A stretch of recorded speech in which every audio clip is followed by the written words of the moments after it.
नमस्कार दोस्तों, आपका एक बार फिर से मेरे यूट्यूब चैनल पर बहुत बहुत स्वागत है।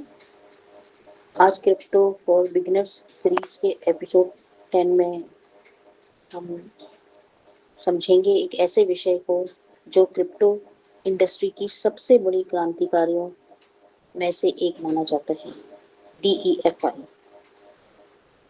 क्या भविष्य में बैंक की जरूरत खत्म हो सकती है? आइए जानते हैं। तो सबसे पहले हम बात करते हैं कि व्हाट इज DEFI। DEFI का पूरा नाम है डिसेंट्रलाइज्ड फाइनेंस।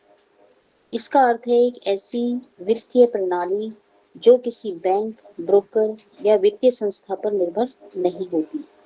इसके बजाय यह ब्लॉकचेन और स्मार्ट कॉन्ट्रैक्ट्स पर आधारित है। अब अगर हम एक अंतर जानने की कोशिश करें कि ट्रेडिशनल फाइनेंस और DEFI में क्या फ़र्क है, तो जब आप बैंक से लोन लेते हैं तो बैंक बीच में होता है। जब आप फिक्स डिपॉजिट करते हैं तो बैंक आपके पैसे का प्रबंधन करता है, लेकिन DFI में कोई बैंक नहीं होता। ब्लॉकचेन और स्मार्ट कॉन्ट्रैक्ट्स सभी नियमों को स्वचालित रूप से लागू करते हैं। यानी इसमें जो है जो DFI है उसमें ब्लॉकचेन और स्मार्ट कॉन्ट्रैक्ट्स काम करते हैं। तो चलो जानते हैं कि स्मार्ट कॉन्ट्रैक्ट्स क्या होते हैं। जो स्मार्ट कॉन्ट्रैक्ट्स होते हैं वो एक तरह का कंप्यूटर प्रोग्राम होता है। यह पहले से तय नियमों के अनुसार स्वतः ही काम करता है।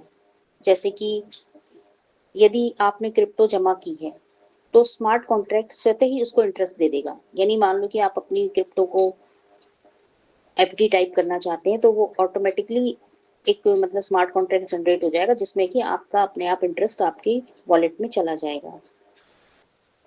कोई कर्मचारी या बैंक अधिकारी इसकी मंजूरी नहीं देता, तो मतलब ऑटोमेटिकली ही वो क्रिप्टो पे आपको इंटरेस्ट मिलने लगेगा।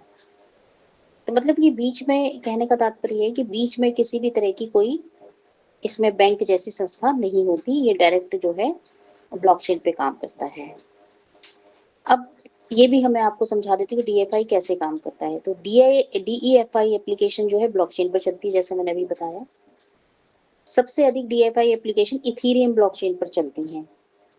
उपयोगकर्ता वॉलेट के माध्यम से DFI प्लेटफॉर्म से जुड़ते हैं। मतलब कि आप DFI प्लेटफॉर्म पे जाओगे और वहां पे अपनी वॉलेट को FD करोगे या जो भी करोगे, तो वहां से फिर आप एक स्मार्ट कॉन्ट्रैक्ट जनरेट होके आपको जो है ट्रांजेक्शन हो जाएगी। तो ये सभी ट्रांजेक्शन जो है ब्लॉकचेन पर रिकॉर्ड होती रहती है कि भाई आपने किसको उधार दिया, किसको आपने कहाँ से आपने लोन लिया या बोरो किया, तो वो दोनों ही चीजें इसमें चलती हैं। अब DFI सर्विसेज जो है वो कई प्रकार की सेवाएं प्रदान करता है, जैसे कि वही मैंने अभी बताया, lending, borrowing, staking, decentralise exchange और यील्ड फार्मिंग। आइए अब इनको भी एक बार डिटेल में समझ लेते हैं। लैंडिंग का अर्थ होता है कि अपनी क्रिप्टो किसी प्लेटफॉर्म पे जमा कर देना, जैसे कि हम किसी को क्रेडिट दे दें या किसी को लोन दे दें, इसके बदले में इंटरेस्ट मिलता है। या कुछ हद तक FD जैसा भी होता है, जैसे कि हम बैंक में अपनी FD रख देते हैं और उसमें हमें पैसा मिलता है। अब जो बोरोइंग होती है वो क्या होती है कि लोन लेना, जैसे कि क्रिप्टो को कहीं हम कोलेटरल पे रख देते हैं या किसी को हम दे देते हैं ताकि वो अपनी ट्रांजेक्शन कर सके, उसको यूज कर सके, तो उसके बदले में जो है हम उससे कुछ मतलब इंटरेस्ट ले लेते हैं। तो जैसे कि इसमें आप इथीरियम जमा कर दो और स्टेबल कॉइन उधार ले सकते हो, मतलब कुछ दे के कुछ ले लो। तो ये सारी जो ट्रांजेक्शन है ये स्मार्ट कॉन्ट्रैक्ट्स के थ्रू होती हैं, अपने आप ऑटोमेटिक इसमें ट्रांजेक्शन हो जाती है और आपके पास अपने आप ऑटोमेटिकली इंटरेस्ट आता रहता है। एक इसमें जो है डिसेंट्रलाइज्ड एक्सचेंज भी होते हैं, तो जिन्हें DEX कहते हैं। ये वो एक्सचेंज है जहां दो लोग सीधे क्रिप्टो एक्सचेंज कर सकते हैं। मान लो मेरे को आपको क्रिप्टो देनी, मैं आपको दे दूंगी, आपको मुझे देनी है, आप मुझे दे देंगे। तो उसमें जो भी हमारा इंटरेस्ट होगा, जैसे मान लो मैंने आपसे पैसा उधार ले लिया तो आप मुझे इंटरेस्ट दोगे कुछ, नहीं मैं आपको कुछ इंटरेस्ट दूंगी। तो इस तरह की जो ट्रांजेक्शन होती है वो डायरेक्टली बिना किसी बैंक के बीच के हो जाती है स्मार्ट कॉन्ट्रैक्ट्स के थ्रू। बेसिकली ये कॉन्सेप्ट है, ये समझने की बात है। अब जो लोकप्रिय DEX है कि भाई उसके लिए भी एक प्लेटफॉर्म है यूनिस्वैप और पैनकेक स्वैप। तो ये 2 प्लेटफॉर्म जो है आप इस तरह के डिसेंट्रलाइज एक्सचेंज के लिए कर सकते हैं। अब स्टॉकिंग क्या होती है, ये मैंने पिछले वीडियो में भी बताया था कि स्टॉकिंग में आप क्रिप्टो को नेटवर्क सपोर्ट के लिए लॉक कर देते हैं और उसके बदले में आपको कुछ रिवॉर्ड मिलता है। इसे क्रिप्टो की एफडी भी कहा जाता है। अच्छा, इसमें एक और चीज है, यील्ड फार्मिंग। जो यील्ड फार्मिंग होती है वो निवेशकों लिक्विडिटी पूल में क्रिप्टो जमा करते हैं, मतलब जहाँ पे बहुत सारे लोग अपना क्रिप्टो जमा कर देते हैं और उसके बदले में कुछ रिवॉर्ड उनको मिल जाते हैं। लेकिन इसमें जो है थोड़ा जोखिम भी होता है। तो ये सारी चीजें जो है डिसेंट्रलाइज फाइनेंसिंग से रिलेटेड है जो हम कर सकते हैं। आपको थोड़ा बहुत समझ में आया होगा कि इसमें क्या है। इसमें बेसिकली इस तरह से जो है एक तरह से बैंक का रोल खत्म हो जाता है। अच्छा, अब एडवांटेज क्या है डीएफआई के? डीएफआई के एडवांटेज है कि बैंक की आवश्यकता नहीं रहती, ये 24 घंटे आप कभी भी 24x7 उपलब्ध रहता है। ट्रांजेक्शन बहुत तेज होती हैं, पूरे वर्ल्ड में आप कहीं भी कर सकते हो और उसमें ट्रांसपेरेंसी होती है क्योंकि सारी चीजें ब्लॉकचेन पर रिकॉर्ड हो जाती हैं। लेकिन इसके रिस्क भी हैं डीएफआई के, डिसेंट्रलाइज फाइनेंस के। तो जैसे कि हर निवेश में एक रिस्क होता है, ऐसे इसमें भी एक जोखिम है, एक रिस्क है कि भाई जो स्मार्ट कॉन्ट्रैक्ट्स है उसमें कोई बग आ जाए, कोई करप्ट हो जाए वो, या हैकिंग का रिस्क होता है, या प्राइस वोलेटिलिटी का रिस्क होता है।